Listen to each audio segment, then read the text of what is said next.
Get down to can you hear me very well? Can you raise your hand, please? Okay. I'd like to talk about the technique because I have a lot of voice. So I can easily do this.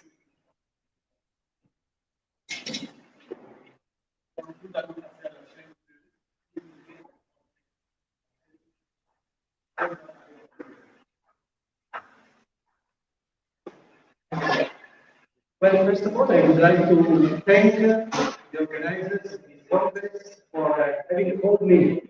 It was not obvious that I should have been here because I've been in West Africa for 17 years from 2001 to 2018. And I'm presently in Rome. So it was really nice to receive this invitation and to come back home. I was in the neighboring country for 12 years in Nigeria, so I really feel the atmosphere that I left some years ago. And at the same time, I feel that the intervention I'm going to give is a big line on what we have been here doing now with this conference. Here I was wondering why myself and Brother Clarence, this topic. It looks weird, first of all, because it's a pragmatic topic. And I don't know, nobody would like to be honest. Let me find a person that would like to be a commentator. Is not very enough. Anyway, I listened very carefully to the previous intervention, and I felt that there is a sort of connection that made this intervention that we made in two different styles. They both came from Italy and came from South Africa. Nobody could depart from each other. We met online to agree what to say, and this is what we are going to present to you. The topic of today is the Salesian brother, educator, and evangelizer in the line of the second programmatic line of the sexennat. This is something very big, to the point I'm asking the rector major to introduce to this topic. Let us see if this video is working. We made a test before. Thanks.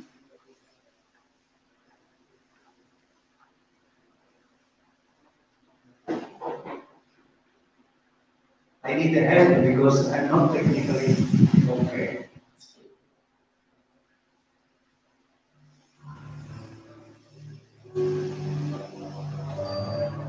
The last is not loud enough.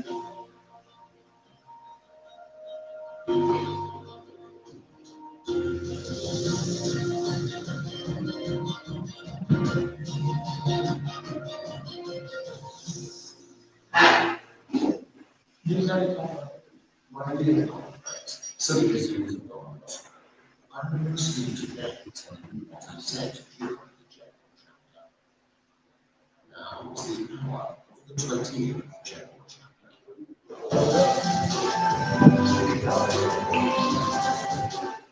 The second action guideline for the entire congregation says as follows.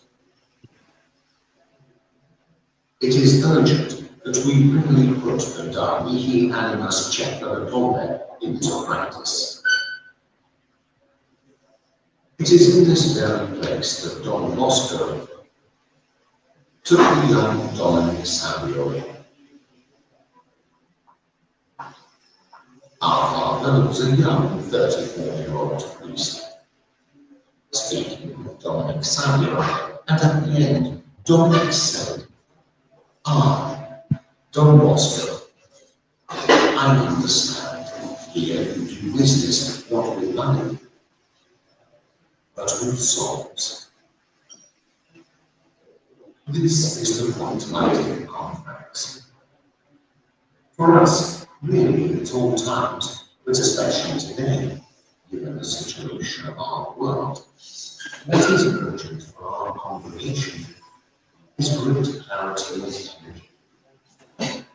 In the evangelization of the boys and girls of our Salésien family. And for this, we need all our creativity, our considerable understanding of cultural and religious situations. Delle situazioni e delle religioni di presentare ever ready to present Jesus in all freedom and to propose to young people that they can truly and strongly cling to him. And also see us as witnesses who speak with a life of this great treasure we bear. In questo grande tesoro che portiamo, which is God and our faith in God. It is more urgent than ever today that we have the ability to accompany the great processes of our youngsters. We are aware that Don Bosco was a great teacher of accompaniment, simply and profoundly, and in his own way, of the human and spiritual growth of all his youngsters. Therefore, I say to myself when at times talking about difficulties, vocational proposals, our response in certain parts of the world, I tell myself clearly, this is the road to follow. We know this. Don Bosco was the first to show us, as he did with Dominic Savio and all the boys in the oratory, that this was the way. Living in the human road, but always with a courageous proposal of faith for his boys, along with prayer and the sacraments. So, my dear comrades, once again I invite you to come to a deeper understanding of this everywhere in the world. At this hour of our 28th General Chapter, it is urgent throughout the congregation that we vigorously put the Darmihi Animus Chapter Dome into practice.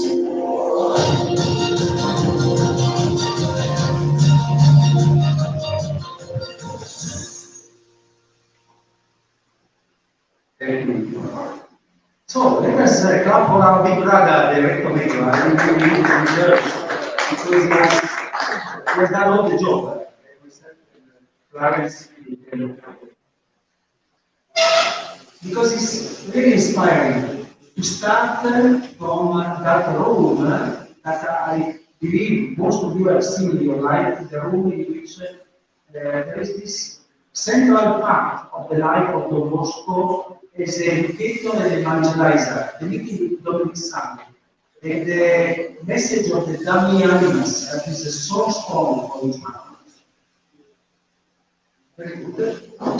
You see, I summarized on this slide. Brother, educator and evangelizer. sometimes I feel that if we find difficult to explain who we are, this one would be the core definition of our being educator and evangelizers at the same time. That is such a challenge. It's so difficult because the balance is always difficult to find.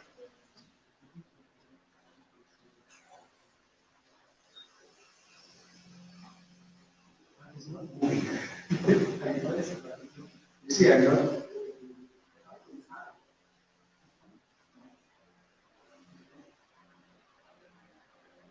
Okay, there is a technical thing, but also another clap for our translator musician, Father Gerald. He's doing very well. We are very he moves from one side to the other, and he doesn't get lost.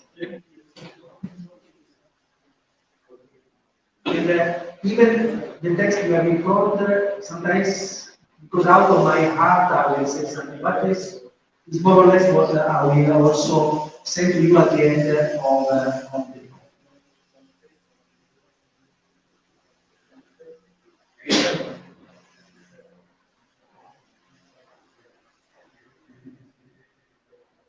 Well, I want to start this input with an evangelical icon, Emmaus disciples. Yes, yesterday we got inspiration from another biblical icon that is really the main theme of the text. But myself, I reflected on this icon because it can summarize very well the perception of who we are, and we can take from it a powerful example of accompaniment.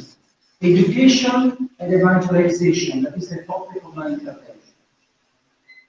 Walking and cycling are really powerful images of a journey we are called to live together in the church. If we start with this trip accompanied by Jesus, the result will be great for each one of us, the young people entrusted to us and our religious communities. Why could it be so special for us, this Emmaus icon? The Salesian brother takes inspiration from this icon because it shows the effort to walk along with other people, to share ideas, to find a solution together. Once Jesus breaks the bread, he is finally recognized. This is something more than the icon of yesterday, of Raphael, Azarias, and so on. The breaking of bread. This is the same for us. We recognize Jesus, we acknowledge he has done great things in our lives, when we share everything, especially the bread of life, and when we work together.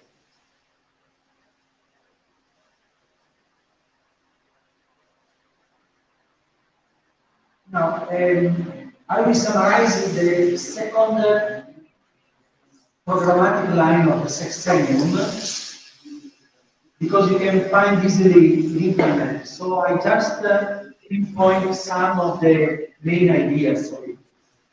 According to me, already in the title there is something that can catch us. In our congregation, the damning animals, etc., keeping the souls and take away the rest, is urgent. Urgent has a Latin origin, is a Latin word that is pushing us. Okay? So this idea is really something that makes us not to be inertial, not moving. But this idea is the engine, the fuel, the fire that makes us move.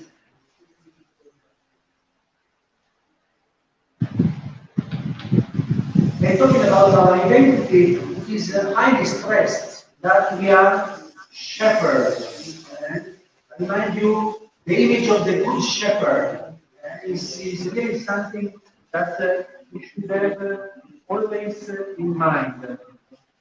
I carried in my pocket, this is so far. I didn't think of it, but let me put the statue of the good shepherd that is at the catacombs, this one in Rome.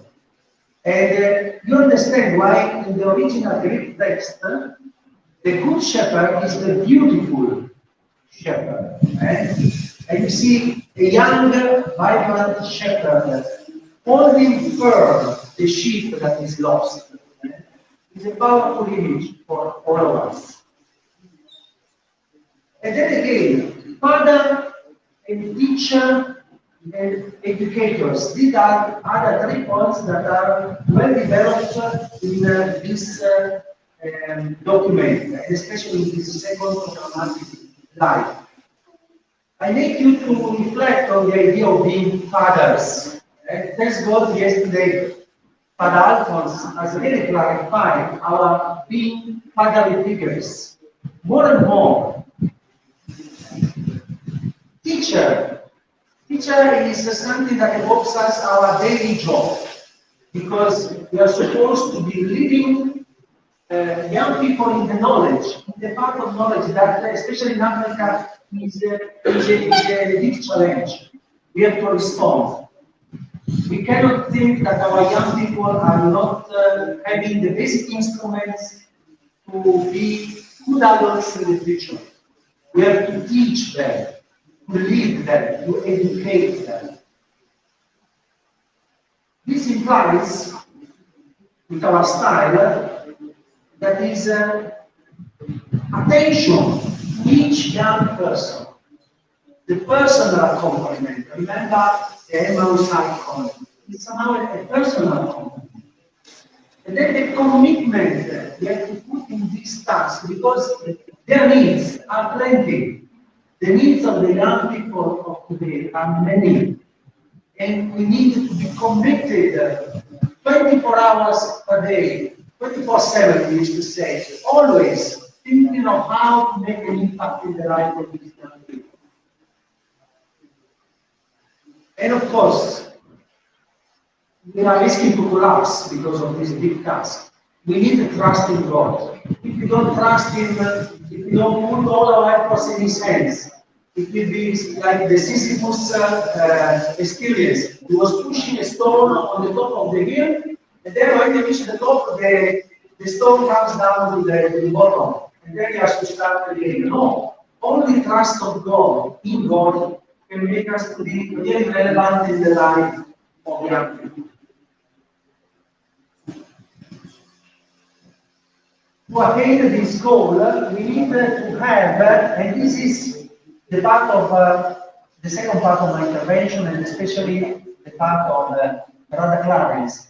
We need to have a creative, pedagogical, but also spiritual capacity. We cannot develop just one of the two.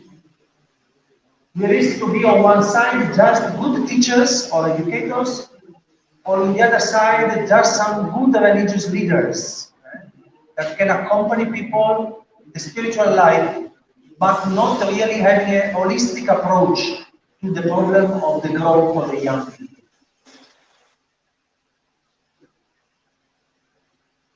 Our charism, eventually, is really this, the evangelizers of the young. It's true, our message is directed to all the people of God, but the way we proclaim the gospel has a youthful slant, has really a quality that is made to be the gospel for the young people of today. And then we are relentless people. There is an expression that we have to devote all the energies of our pastoral heart to what we have given priority to. So we have an ascesis because we are ascetic people. Okay, we don't climb a pillar like some people were doing in the first century of the church. The ascetic people of the first century, they were staying for months on the top of the pillar, just to say that they trust in God. And of course, they had to be fed on the top of the pillar. But this was their way of living a hard life for God. Our thesis is energy in the apostolate for the youth, never sparing any energy for them.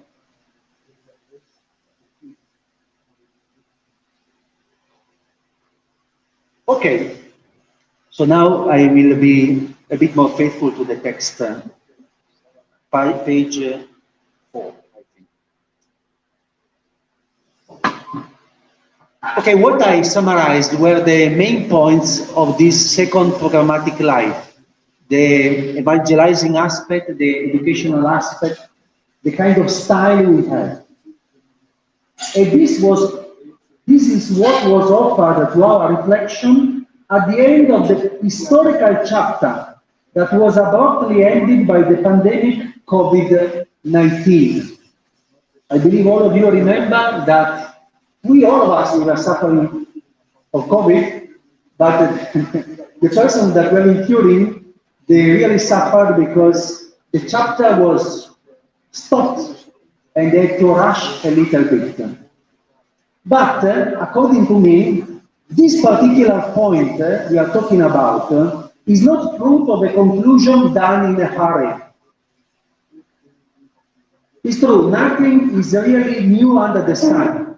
What I said before, it could be a topic of a retreat until now. But it's a resolute statement that goes back to the root of our charism. We are definitely evangelizers and educators of the young. This is our brand. This is the reason of our being consecrated people in the Catholic Church. Then I want to introduce this topic with a dream of Don Bosco. Here I put a summary of it. I will try to say the story to you.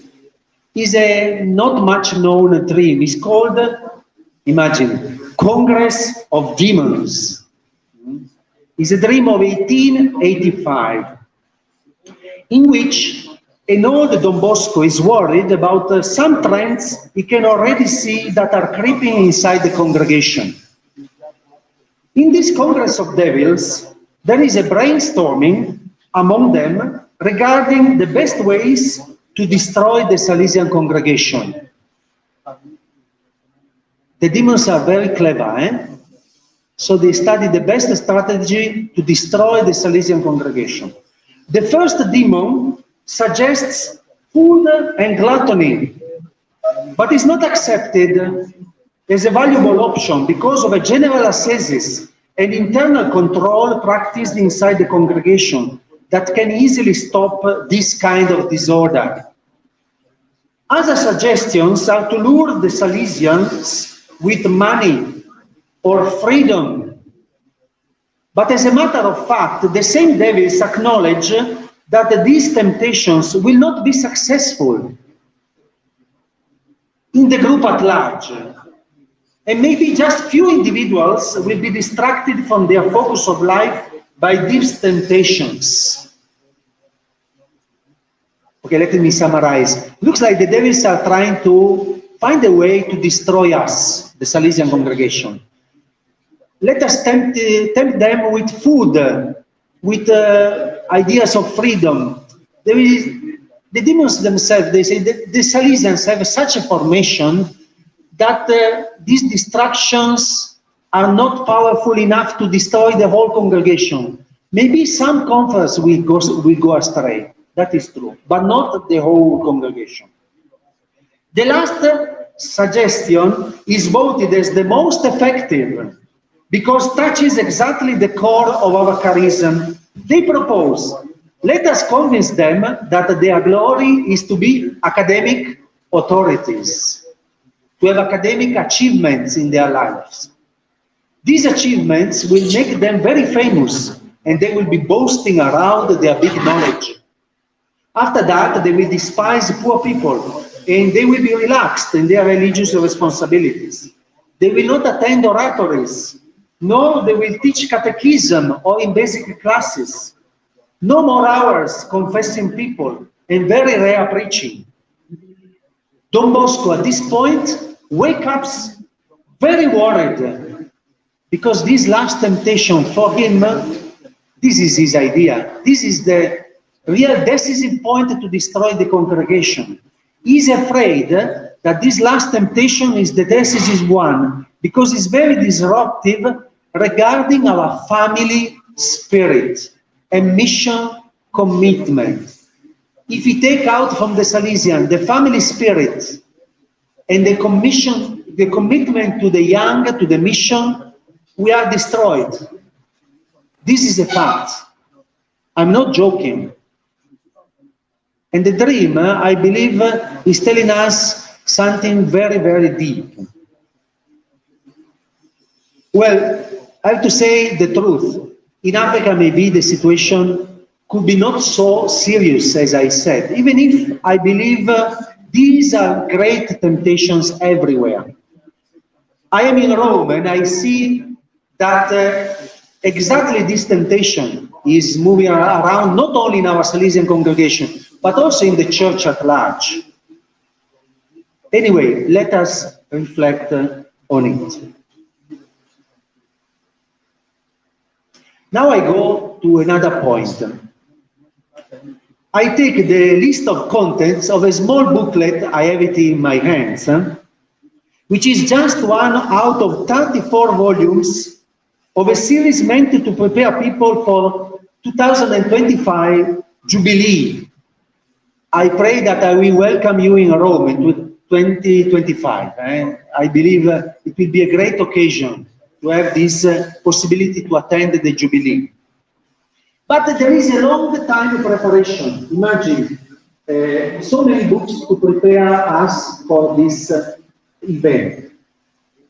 And the Pope wants that for this Jubilee we reflect on the documents of the Second Vatican Council.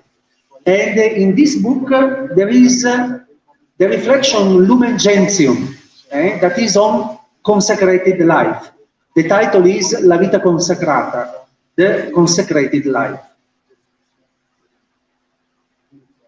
I have not the time to translate all the book for you, because I believe it's always good for us to reflect on consecrated life. We have done very well the first day with Sister Gertrude, but I can give some extra points. Let us see the list of contents. You can also see on the board. The first point, consecrated life as living memory of the way of life of Jesus. Jesus as our point of reference, always. Then I put in red because I want you to reflect deeply on this expression. You cannot understand consecrated life without faith. I believe, and I read the book, the author wants to stress the fact that in the eyes of the world, consecrated life is meaningless. But with the eyes of the faith, consecrated life has a central role, not only in the church, but in the whole world. People have just to understand this, the prophetic message we carry along with us, with our witness of life. Then the other points are obvious. If you talk about consecrated life, you have to talk about evangelical councils, resurrection and eternal life, beautiful, because we are really the witness of resurrection and eternal life.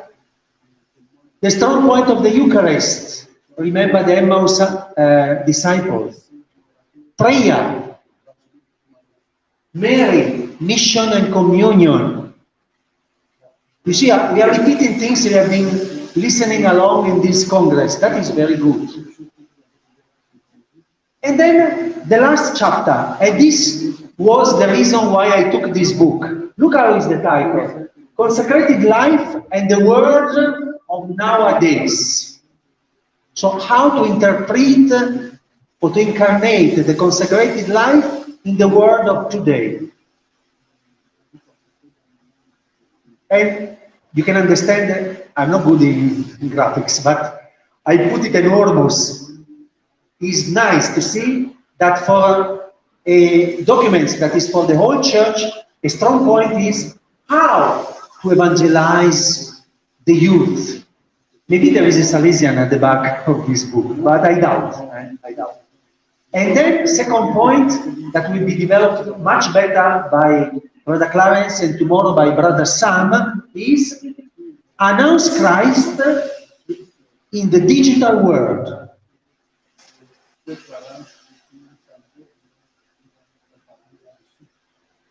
Well, I'm not surprised that a reflection on consecrated life is proposed for the preparation of the Jubilee. It is always good to go back to Lumen Gentium and acknowledge once again the prophetic role assigned to religious life in the Church. What is less obvious is that in the chapter Consecrated Life and the Word of Nowadays, the key point is the evangelization of young people and how to announce Christ in the digital world.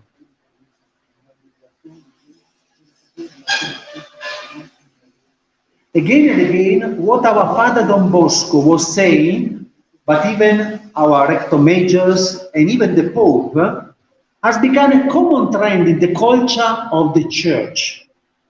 This idea of the young people is not common in the culture of the Church.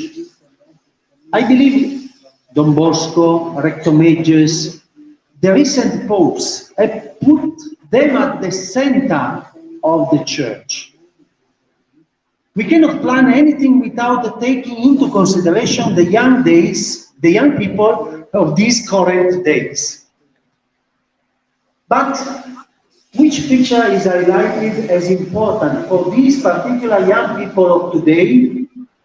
The digital world. And I'm almost speechless, I have to be honest with you, because it's not really my field, I have to be honest, and I have not yet reflected on how our young generations have been influenced by all these digital revolutions.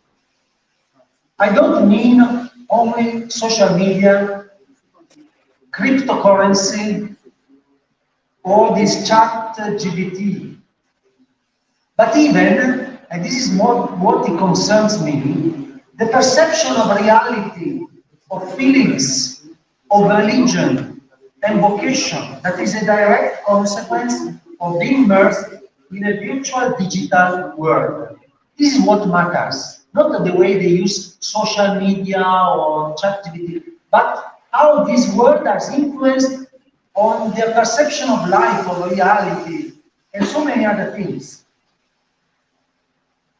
Okay, some people may feel that I can say something about young people in Europe and no more regarding Africa, because I'm out of Africa since 2018, even if I'm really missing Africa. But strange enough, the digital world and the recent phenomenon of pandemic have cancelled a lot of differences. Reflect very well. Young people of Nigeria listen to the same music of US young people, more or less. Even Russian and Australian young people listen to the same type of music. The same footballers, Messi, are idolized in South America, fine, but South Africa, I believe, imagine, China, everywhere in the world. Even worldwide communication can help a business, for example, in Congo or in Kenya, belong in Dubai or London.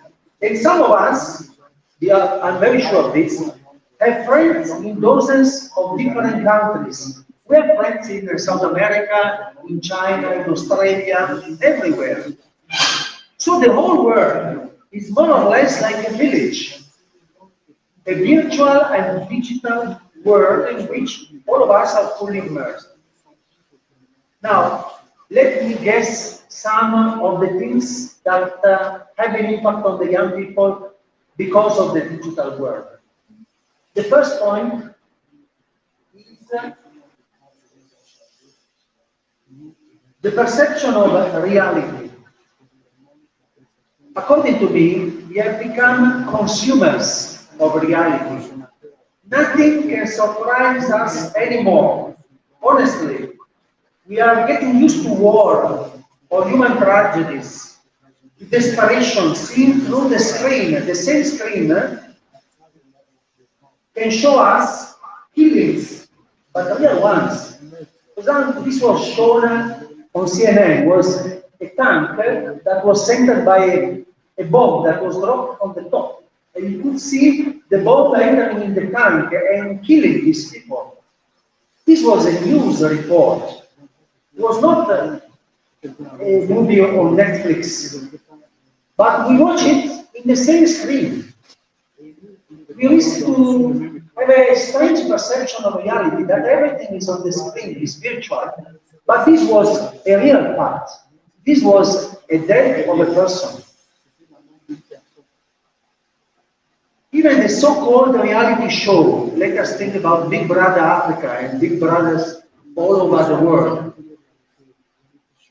It's not a reality, it's fake, honestly, because nothing is real in these shows. And everything is just acting in front of a camera. As a consequence of that, our young people behave as if they are always in front of their followers. A continuous Truman show they cannot escape from. If we are at the point of consuming reality, we cannot feel the desperate call of humanity in danger. And at the same time, we cannot hear the voice of God, which is suffocated by the big noise we are surrounded by. God becomes irrelevant in a world made of appearance and deceptively satisfy every need of the human being, but instead is killing his soul. We should be more prophetic in this aspect and not attracted as well by this destructive mentality. Then we have been also changed the way we have the perception of our feelings. Okay? The perception of how the world is extremely simplified. Every situation can be just represented by a so-called man. I show you a laughing one, but also a sad one. You know, our emoji, these small drawings that we have, express the feelings of a person, very happy, very sad. There is not really a balanced situation that can be portrayed by this black and white representation of reality. I have to say that even our faith is passing through mobile phones now, unfortunately. We are seeing the world through the lenses of the phone and through the comments of the people seeing our status or posts. This is just a joke, but let us reflect. Instead of looking at the resurrection, you can see Jesus is risen, everybody is taking picture. It's an event of faith. You have not to witness through your phone, you have to witness with your change of mind, of mentality of life. Even the Pope, we need him, but we want to have him on the phone. It's much better to go and shake his hand. He's a person, some people believe that he's a part of a virtual world. No, he's a man in flesh and blood. But we prefer to filter it through a very powerful tool, which will determine what is important, what looks nice, nothing more than this. Even, this is very pathetic, even tragedies are witnessed. Okay, this is an extreme case, but it happens. People are in need of help, and other people are making a video. This is something that should make us to reflect. So, what about our salvation? The phone does not care about this. What about the growth of our young people? The phone cares about customers, followers, not necessarily about young people. Let us go to religion, that for me is the key point. How religion could be seen through the digital world, through the phone, through the media, and so on. I wrote it there. Religion looks like it's not much relevant to the digital world. Some Christian groups carry on their campaigns. For example, traditionalists, traditional Catholics, they use a lot of internet for their campaigns, but portrays devotions and the image of, let me say, an outdated church. It's not true, eh? That one is not really an old church, but it's a bit outdated. I will give you the example. It is the one full of precious robes, of incense, of Latin language formulas, and so on. I see less in the internet Christian groups made by young people who portray a new way of being church, the humble church of Pope Francis, the apron-wearing church at the service of the poor. So, instead of a church full of action, we see a religion of superficial feelings, not relevant for the life and for choices to be made in life. For example, Easter for some people, especially in the Western world, has become a day of traveling, of outdoor activities, of restaurant food. Christmas has become Xmas. You see that? Xmas, they removed Christ from Christmas. Okay, some people don't agree with this, but myself, I see it as a sort of cancel culture. We want to cancel Christ from our life. So people, in approaching Christmas, they will tell you, Merry Xmas, or season greetings. Season greetings, let me say. Season greetings has no meaning, but has the meaning to cancel, to erase Christ from our life. And what about All Saints Feast? What has become, I think, all over the world, Halloween. That is a sort of horror carnival. Okay, they have their own tradition, but it's really changing the perspective of All Saints. So religion is lived as a personal, now emotional experience, and it's not the way that can help Christians to follow Jesus. We have a church, a concrete church, a body made of many people together, and Jesus is not simply a personal business. It is the business of the whole church. So vocation, now, vocation. How is it possible to imagine yourself in a long life commitment if you try to imagine it in this digital world? Long life commitment is just the passing by moments of a video, of a picture, something that has no quality of endurance,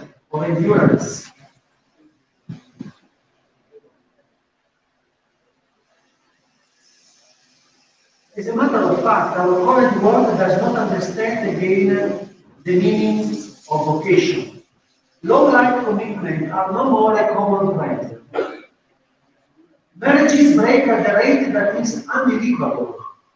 And you know that they promise themselves in front of God that they will be together in good and bad times. But the marriages break. Christian religions, they break their vows.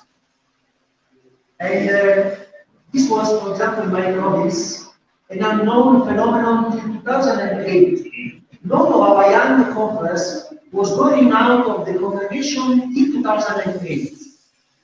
But at that point, when the first went out, another group followed. It looks like there was a sort of shame according to me. And people were very happy. Oh, the vocations in this part of Africa are very strong. But it was a sort of looking at each other. The people that had doubts, they were fearful to go out to be the first. But then I say, thanks God, this trend has started. But obviously, we have to care for vocation. Not saying that it's good that they go out. do that, they go out in the not like 5 issues in their life that are so relevant for the long life. Well, if the things are not for life, is everything passing at the speed of a click that we do on our mouse or on our phone? Is not involved in this mentality? Well, let us reflect well on our behavior. When we have a bit of time or an evening free from pastoral commitment, what will we do? Prayer, reflection, or a good book, or maybe watching a movie, surfing the net, and posting on social media. I don't want to blame anybody, but on this lukewarm attitude depends our witnessing of real values. If we are weak in our proposal of Christian life, it's not a surprise that our test for vocations is so difficult. Because if not, don't witness with a real ascetic religious life, the vocations will not come.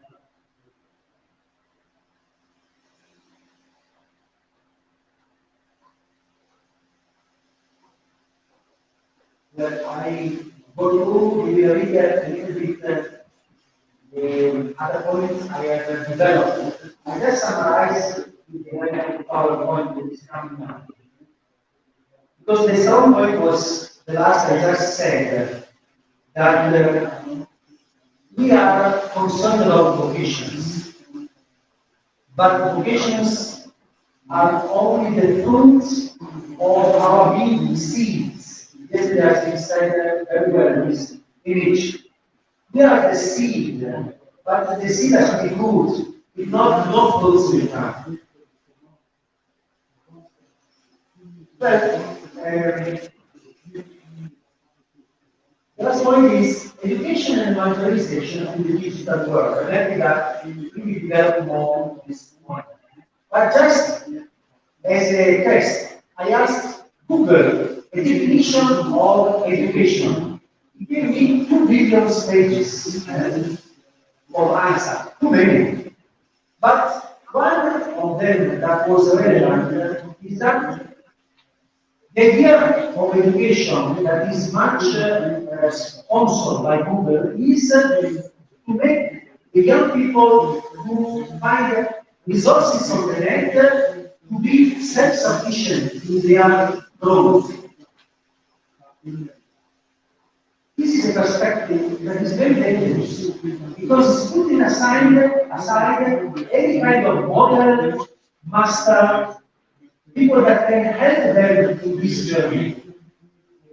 At the very end, the aim of the internet is to make people to be independent from everything else, only independent from internet. That is the only master.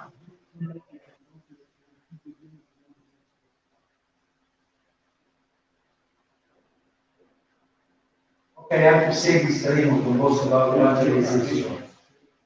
The Magic Lantern, 1865. I dreamt of being in a church full of young people. A man was there, very tall, and with 2 horns on his head. He was carrying a magic lantern, and through it he was showing young people different things. To one he was showing his favorite games. To another one his native village, or delicious food, sweets and wine. All these distractions caused a very low participation in the sacrament because of the longing for holidays and roaming around. So what is the message? The devil is trying to distract people from the sacrament, and unfortunately, most of them are so weak that they cannot resist all these temptations.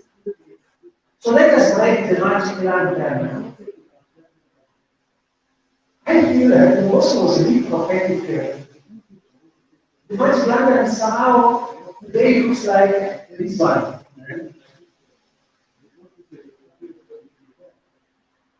But obviously, the most had his own pedagogical and spiritual message. These instructions were at all times of history, even at the time of the War.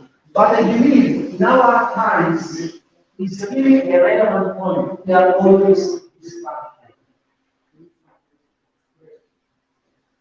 This is what the Most is recommending us.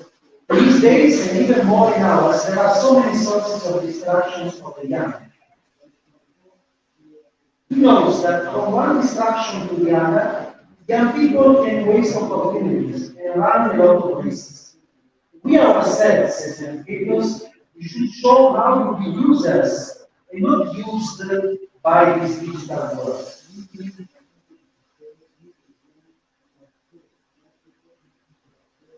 To conclude, the key point of evangelization, even for the small booklet I showed you, is the family, the place where faith is transmitted. If in this basic environment there is no love, no sense of the history of values, the church will not be attractive at all. Religions have to force themselves in front of the young as an alternative to this world, worried of the remaining battery of the cell phone or of the lack of internet signal. The countercultural witness of life, without being dependent from the digital world, can raise a lot of questions among young people. Because they are dependent from this world, but not happy. Some of them can easily affirm, I would like to be as happy as my Facebook or Instagram profile. All this dependence on the digital world is far from reality and from a sound relationship with God. It is true that Kavakutis succeeded in making the internet a tool for evangelization. It's true. But it's one out of millions. Normally, people are conquered by internet and, as I said before, used instead of users. Better to discover the reality in presence, and not in the virtual one. Presence is the second point. Family and presence. Evangelization is one-to-one contact. Is meeting, sharing, experiencing together. After we have discovered the enormous potentialities of internet, let us not hide the terrible consequences it's causing to love, relationship, faith, education. Go out of the sacristies was the appeal of the Pope for Francis since the beginning of his pontificate. Go out of beyond the digital virtual world is the new appeal we have to launch. Go to the peripheries of the world and show the real faith we can share. Thank you very much.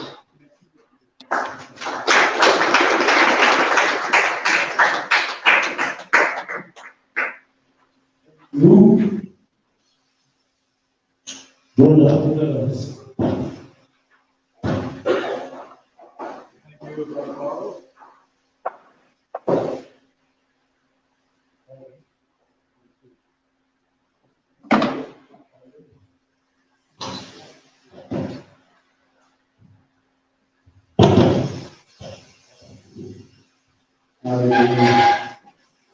Thank you, Brother Paolo, for that insight and some thought on the subject related to more on the role of the educators and evangelizers, especially as the digital brothers. Now, so also education and evangelization also took place on the playground, and as we know, the playground, as you call it, is holy ground. So we're going to go to the playground now. The playground is there, that section there in the back. We're going to have a little bit of fun now, okay? I know when I'm going to try to take the light of because we used to go around the hospital wards and wanted to say, are we still alive? So I hope we are still alive for right now.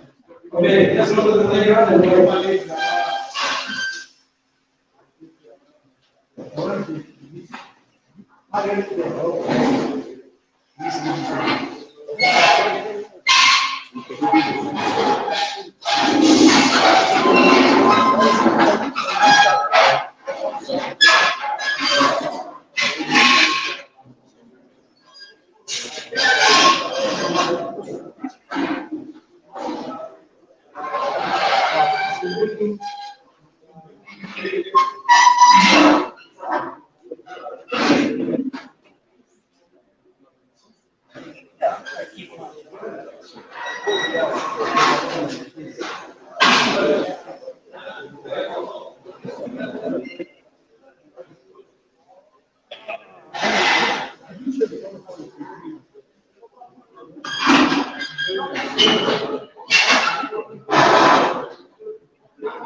You can dance. What's up with the television?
You have it. I'm just checking the time. I think they're already awake. They can play it afterwards. Maybe when they come back after. No, we use this one. Huh? Use in the YouTube.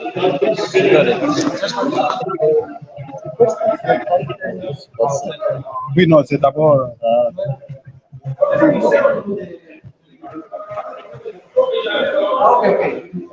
We got it.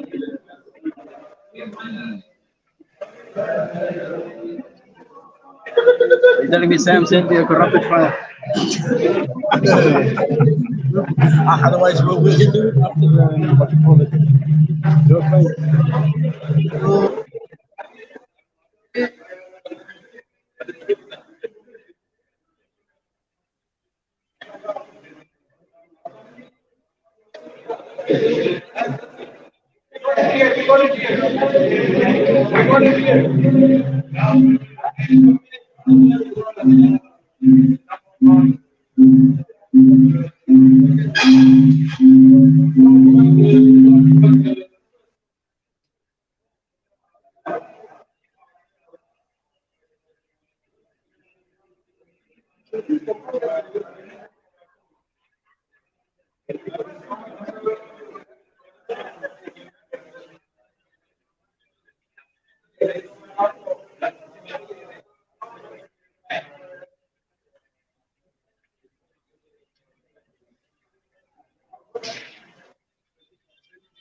for those who got it.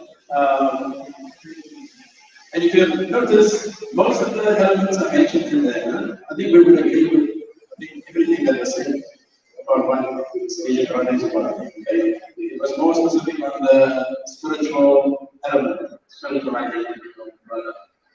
And I was preparing for this particular talk section. The AI is now taking on it. So I said, how do we try and see what I think I'm doing? So the input was, what is the identity of the spiritual project? And I got this. Okay, so it's quite interesting that artificial intelligence gives this basic property on documents, what has been searched, and everything in the past. Okay, now we came up with this particular response. So that's what I want to touch on in this particular reflection. It's not going to be an academic expose, right? We've heard a lot of these things already, so I'm not going to repeat some of the things here. And some of these reflections, as I was trying to think what to say about that, they gave to me what I was in the office there. Sometimes the meditation. That's the bad thing about the jobs. These first ones were my meditation. Sometimes I have another put there. The third comes, I can add another one and I write it down. Sometimes you stay for a particular problem for your meditation. And some of these thoughts came as I think like most of them out there, like my morning walk, breakfast in the afternoon, 5 minutes. And these thoughts come to my mind. So it's a combination of various places where these thoughts came to my mind. It's also provided my personal experience as a Salesian brother. So I want to do another exercise. I want to do more dancing with that. I want you to get into twos. Okay? Get yourself a partner. I'm going to read my procedure in a moment. You can have somebody that you can chat with. Not chat GPT, but chat face to face. As Paolo was reminding us that it's the face to face one that's very important in our conversations. Okay, does everybody have a partner?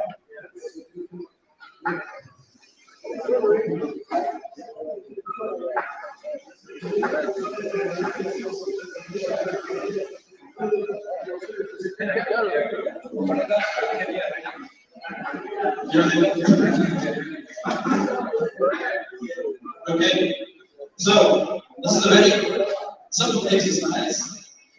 Let me get my stopwatch here.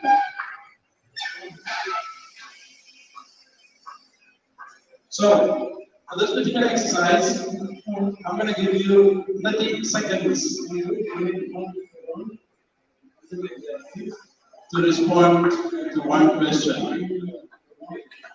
Okay? Paolo, let me just demonstrate the Paolo as an example. Okay. So, Paolo myself. So, the question is this: who are you? I'm a brother. Who are you? I'm an Italian. Who are you? I'm a neighbor. Who are you? I'm a religious. Who are you?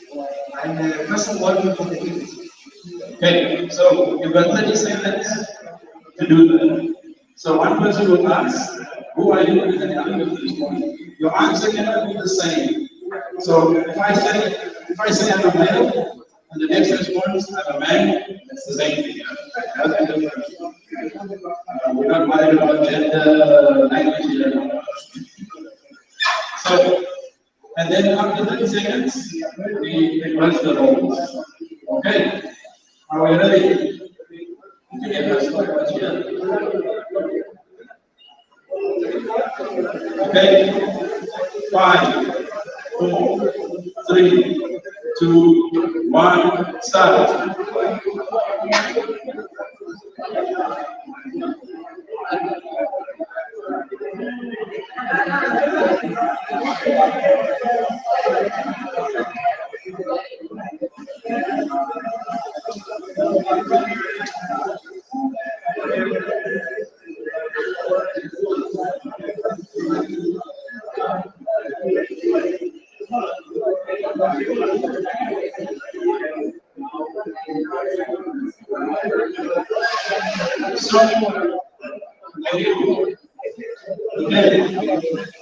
So now, the notes around your verse. Okay, 1, 2, 3, go.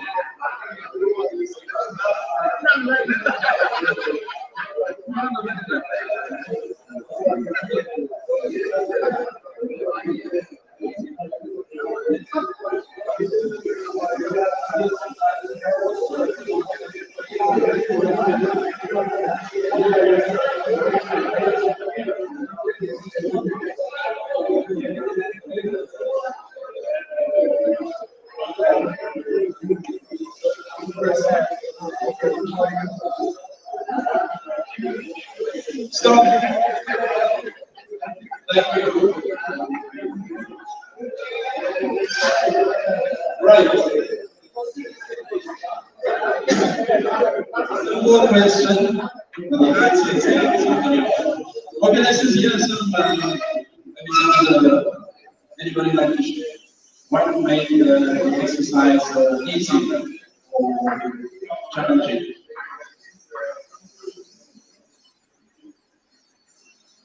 No, all of you spoke to share the exercise. Yes.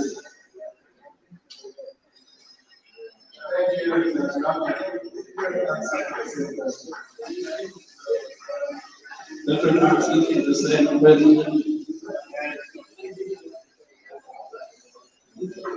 La question, c'est le comproche de la même question que j'ai fait après. Même tu à un moment donné, tu fais le moyen. Ça renvoie à l'aide intérieure.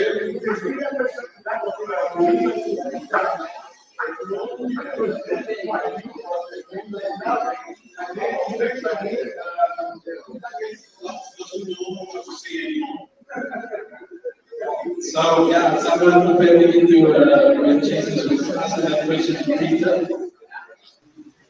I think when we are asked again and again, it makes us to go a little deeper. Of course, we are also having little fun, but when we are having fun, it makes us to look at ourselves in a deeper way each time we are asked. Yes, Rose.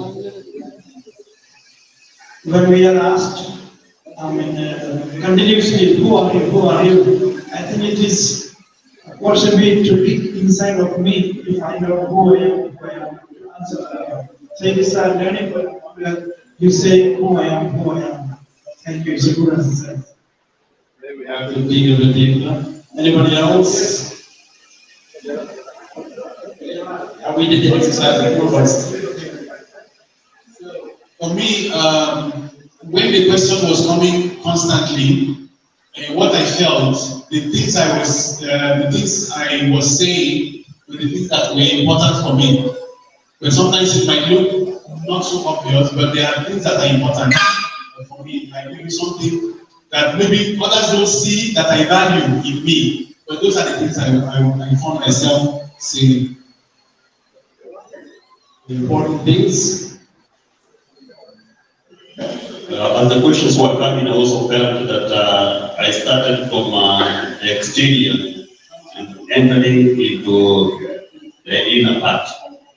So that's how I felt, that I'm starting with the exterior and going to the inner part. They would have gone right to And the next 30 seconds, you will be even deeper. Hopefully, you won't drown later on. For me, I noticed that every time I was being asked, who are you? I started thinking of who I am, the one who is asking me who I am. And so it's like he's asking me, who am I to him?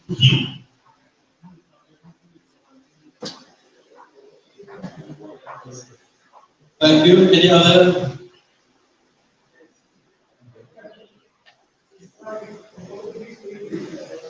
Merci. Je me suis trouvé devant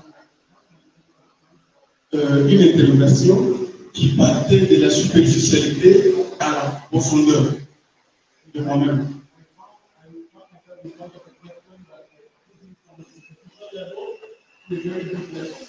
C'est comme si les premières présentations que je faisais de moi-même par rapport à mon interlocuteur n'étaient pas suffisantes. Alors, il fallait creuser davantage.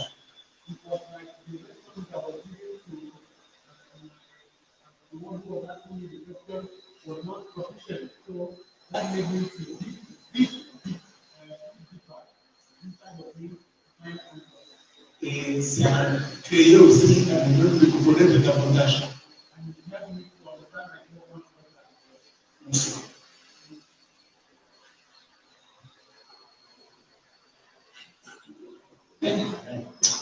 So that person me to my identity. Now maybe when I started the profession, my identity very strong. I'm like that. But some years later, maybe I changed. Maybe I changed this better because this is a problem. And when I certified in the priest area, maybe get my something better. And identify the change in the time. That's really very hard. We have to constantly our identity. Okay, there's no other one. There's one more. It's actually in the midst of crisis. It's not English, we miss the value of artificial intelligence. So I found myself in a gap that I could not speak beyond what I've said. Because the question seems to be endless. Who are you? You speak the point. Exactly what you say, okay, this is what you say. Question is endless. And it's good to see that there was Portuguese and French. In English, so they use AI for this particular exercise. So AI can be good in sometimes. Pour moi, je me suis confronté à deux mots que je peux exprimer ici. Le temps de réflexion et la spontanéité. Répondre à une question réfléchie te permet de donner plusieurs réponses logiques. Mais la même question spontanément a tendance de revenir avec les mêmes réponses. Et surtout que vous avez dit les femmes dire la même chose. Alors le temps et la spontanéité bloquaient un peu la réponse.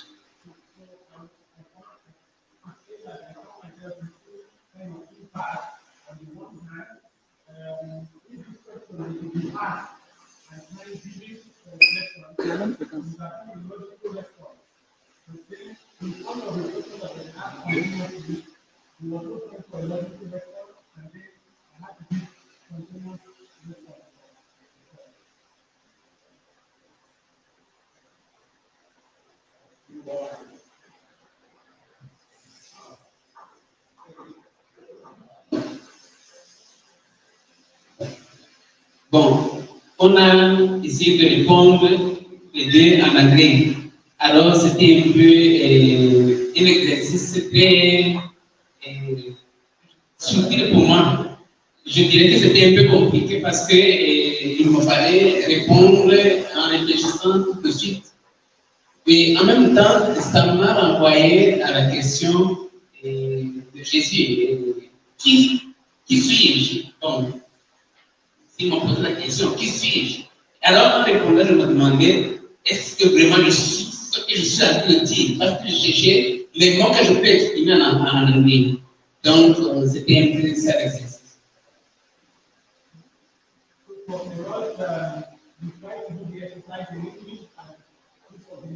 A little bit challenging because I had to be looking for the words.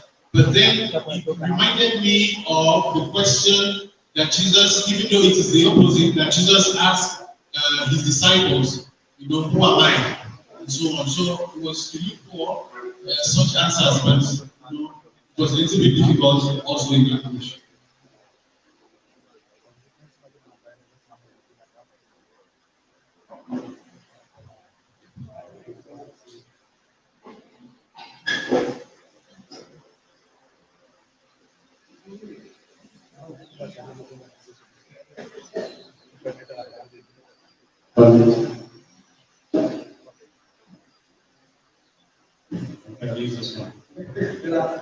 Okay, I think I know the reason for this because my surname is Watts, and maybe there's just too much power coming out of me at the moment.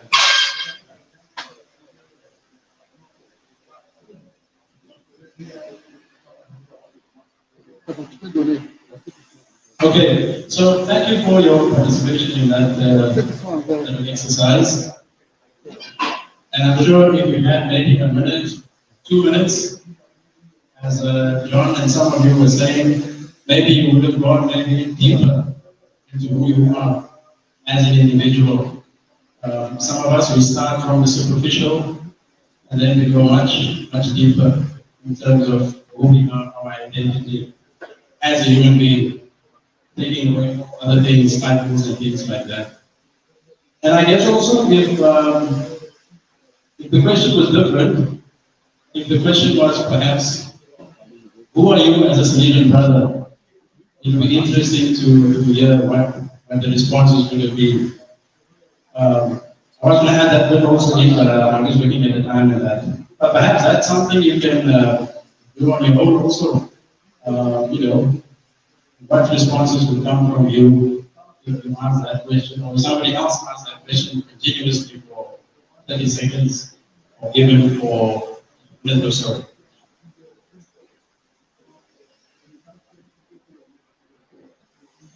A little story to get us more into this particular topic. There was once a South African cabinet minister who was on his way to an international meeting, and he was a bit late for his flight. So he was forcing his way through the line at the boarding gate. He pushed through to the gate and demanded that he be, allowed to go first. And the lady at the desk politely told him just to wait like all the other passengers there.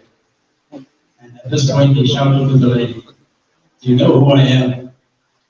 And so the lady looked at him, and she switched on the announce system there at the airport so she can broadcast the message.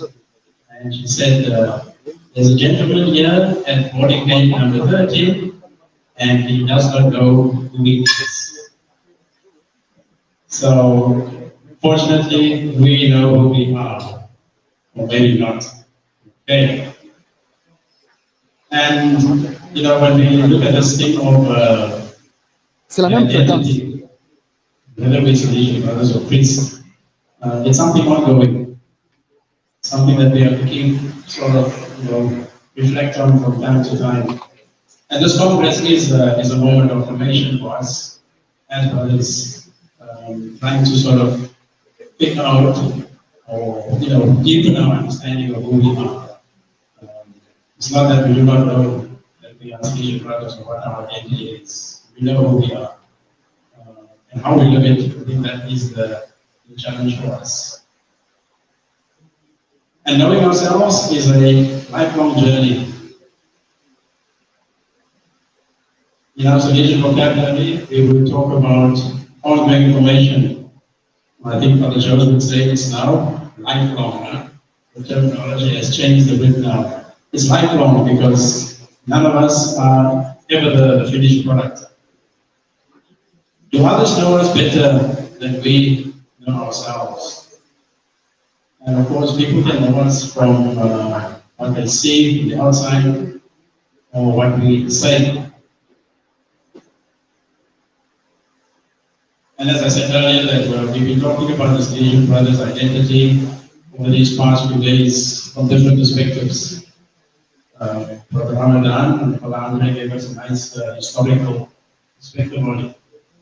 We also heard some nice reflection from Sister Gertrude about the role of the brother vocation within the church. And as I said, we know who we are. It's the ones on the outside forum probably do not understand the identity of the Salesian brother. So I sometimes ask myself, I wonder which fault is that? Is it our fault or is it the people out there knowing who we are? But I think today the identity of the brother is a little better understood than perhaps in the past. I was sharing this with Brother Joseph there on the retreat, talking about you know, the way people refer to us. And I said to him, it's good to see that there's a couple more brothers on this retreat. And then he said, no, those are not brothers, they're practical ladies. Because I heard people referring to them as brothers. So once again, I think this thing has come up about language and things like that. But as we were reminded, we shouldn't dwell too much on those particular aspects of our identity. We feel as Father and all that. Let's not get too much worked up about it. Let's just, you know, sort of, as Father Alphonse reminded us, that we are father figures to the young people. And we want to try and get into a conversation with them about words and meanings and that, and, you know, might just explore the whole thing. One interesting thing that touched me in Sister Gertrude's presentation was the fact that she said that community is an apostolate. I've never actually heard it like that. You know, we normally hear that the apostolate stems from the community, but that the community itself is an apostolate. And if we think about the apostolate, what is it? It's walking with the young people, accompanying them, educating them, praying with them, and learning from them at the same time. And perhaps, you know, when she says this thing about apostolate, and this can be applied to us in community life. We are brothers in Christ in the community. When we talk about our vocation, how much do we share in community life about who we are as brothers, as priests, walking with each other in the community experience, accompanying each other as community members. Because if it doesn't happen there, as we said, that the community is the apostolate, then how can we go outside and sort of evangelize and educate the young people if it's not understood within our own communities? And this aspect of being formed there within the community, that's part of our formation. Helps us then to become that visible presence out there to the young people. And then our lives become a testimony. I think it was Zinio who said it the other day about, you know, our life speaks through who we are as individuals. So people can actually see that, yes, these are brothers who live in community, how they love one another, and how they love their neighbor.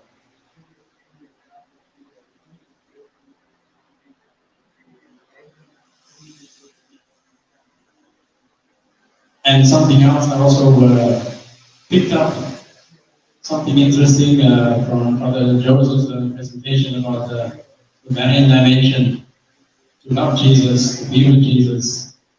And this means being Jesus, being Don Bosco, being a brother, whether it's in the marketplace, the classroom, the workshop, wherever we find ourselves as, whether it's priests, brothers, wherever we are as legions, that we bring that aspect to the young people as, you know, our view as legions.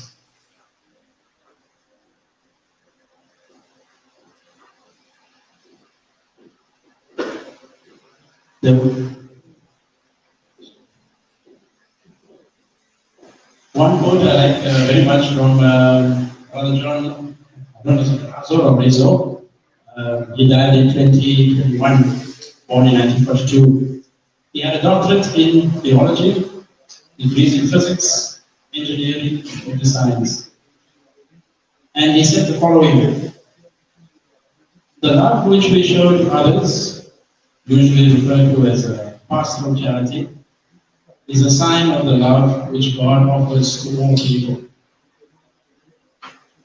Even those acts of love which deal with the worldly aspects of human life are taken up as signs of God's love offered to all people. Beautiful words coming from a Salesian brother. And I think you can probably take that phrase and meditate it quite a lot and see, how does that, respond to my own life? Do I bring that love of Christ? Do I make it visible there in the area of work, in the area of the apostolate, wherever we find ourselves? Paolo spoke about the digital world, how technology can also be used in a good way. And for me, as a Salesian brother, I feel that that's where I can also bring forth that aspect of my life. So people see who I am as a brother. And it provides great opportunities for us. During the COVID lockdown early in 2020, most of us were separated from the young people. And I said to myself, so how do I reach out to the youth as an apostle, as an evangelizer? And then I said, well, okay, let me try something small, make a little video, give a little comment on the gospel, 1 or 2 minutes, and start to send it out to the young people. And that was my way of connecting to it. And I think that's where the creativity comes in terms of, using these things at our disposal.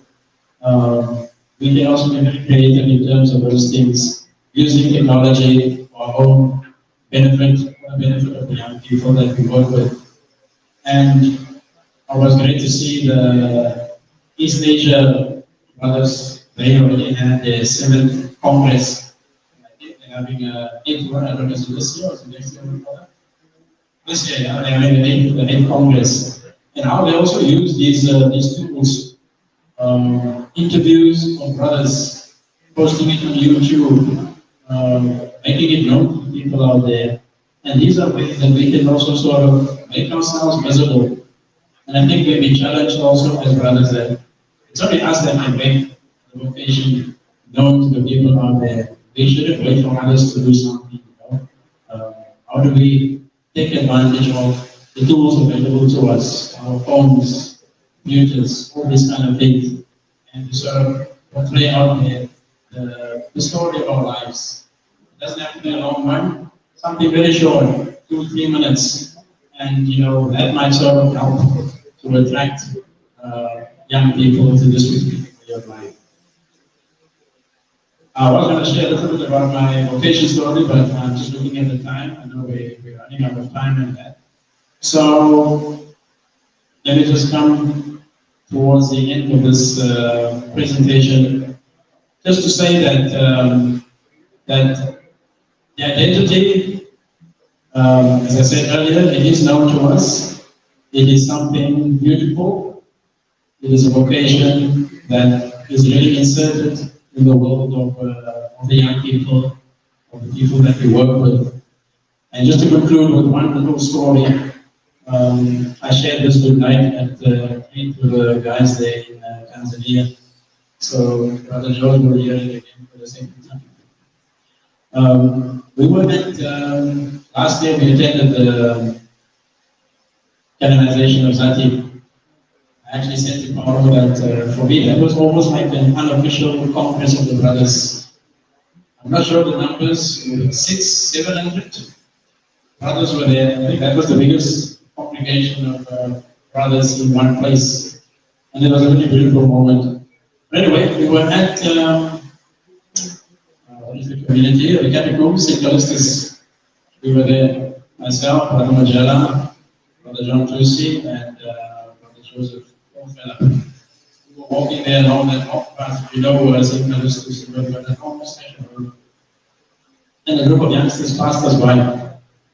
And one of them pointed to us. He said, Salésien. And I looked at Magella and I said, how did they know that we are Salesians? And Magella was wearing his Salesian cross. So they identified the cross, the good shepherd in that. And it was interesting, Secretary, I wondered if we didn't have the cross, we were still recognized as Salesians. But it was interesting, I was thinking about it afterwards and said, coming back to this area of the digital world, would the youngsters that recognize me as a Salesian, as a brother, or as a priest, depending on my presence there on the social media platforms and that.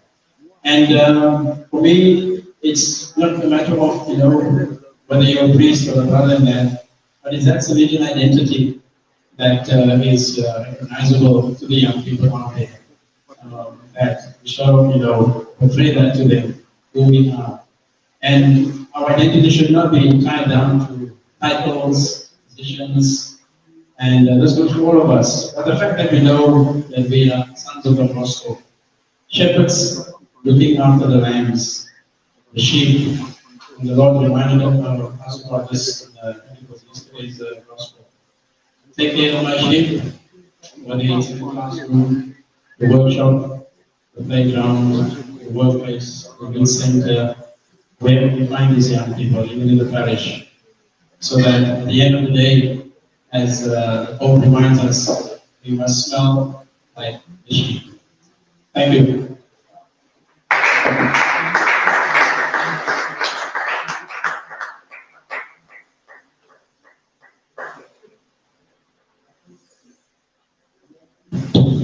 Merci. Nous allons garder le groupe d'hier. 3 groupes francophones, 3 groupes anglophones. Alors, pour le moment, le groupe francophone aura Nigeria, AF, E, AFM, Mozambique, B.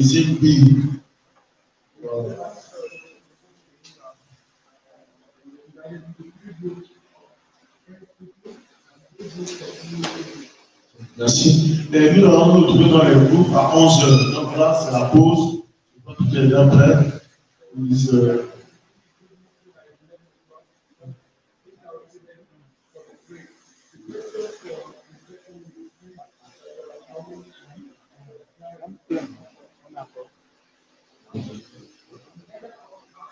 allons nous retrouver ici à 11h.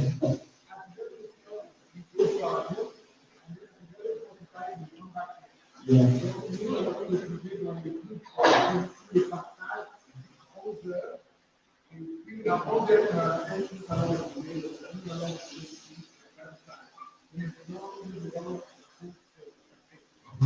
Careful. I thought you should